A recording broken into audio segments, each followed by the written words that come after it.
Hello everyone, my name is Gavin and I just want to give you guys a quick recap of what happened at the Final Fantasy VII Remake event that happened at TGS 2019, special stage presentation, and they showed off quite a bit, so I'm going to get into it really quickly. Let's begin.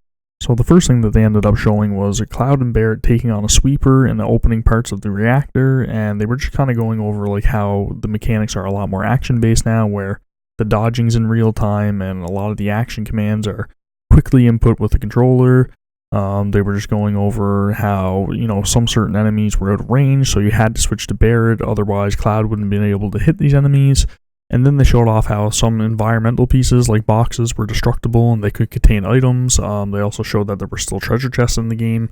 And while this was happening, you can hear a beautiful rendition of the opening reactor theme, which was completely remixed and it sounded fantastic.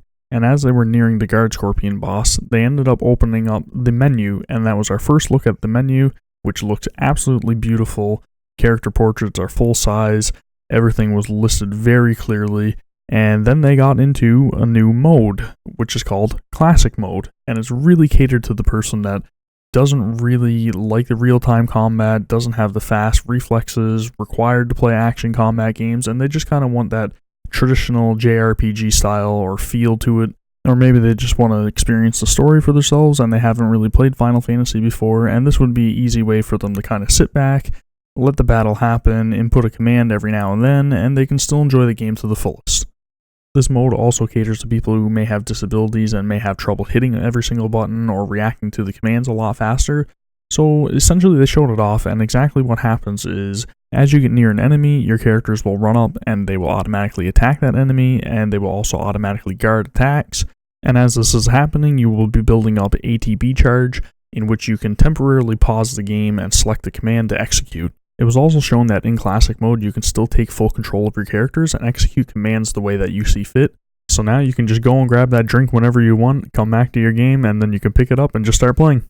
Following the reactor footage, they ended up showing off the squats minigame from the wall market area, in which a lot of it is actually operating the same way that a rhythm game would be. It's very timing based, and they really made that a focal point of this demonstration. While this was going on, there was a very awesome dance remix of the fighting music from Final Fantasy VII, which was super upbeat, and I couldn't help but to get into it as soon as I heard it. It was absolutely fabulous. Next, they showed off a battle against Apps, the boss in the sewer after Don Corneo's Manor, in which they were showing off a lot of the individual characters' battle mechanics.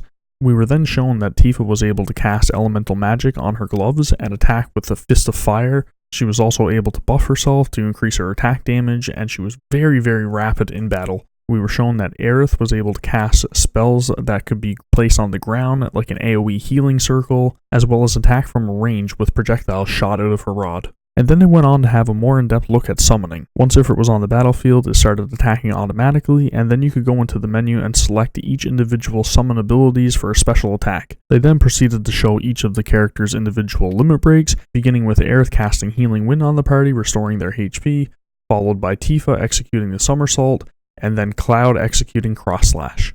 Once the summon bar was fully depleted, Ifrit then executed Hellfire and then withdrew from battle. And then they ended the presentation just by going over a lot of the pre-order bonuses available and how certain themes were available on the PlayStation 4, and that was pretty much the entire event. If you found any of this information informative or helpful, please remember to hit that like button, subscribe to the channel for more Final Fantasy and RPG content, and I will see you all for the next one. Take care.